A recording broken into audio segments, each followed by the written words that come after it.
വഴിപിഴക്കും കാലമാണ്, വഴിയരികിൽ ലഹരിയാണ്. പൊന്നുമക്കളെ, എൻ കുഞ്ഞുമക്കളെ, കഥ ഗൗരവമാണേ രക്ഷിതാക്കളെ. ഗുരുവചനം കേട്ടിടാതെ ഗുരുതരമാം പാത തേടി യാത്ര ചെയ്തവർ, അതിനടിമയായവർ അതിതീവ്രമാണതേ രക്ഷിതാക്കളെ. നാം കേട്ടിരുന്ന വാർത്തയിൽ ഞെട്ടിയുണർന്നില്ലേ ആ ലഹരി മൂത്ത പൊന്നുമക്കൾ ചെയ്ത ക്രൂരത?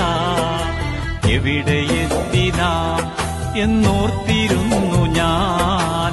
സത്യമാകുമോ അത് സ്വപ്നമാകുമോ?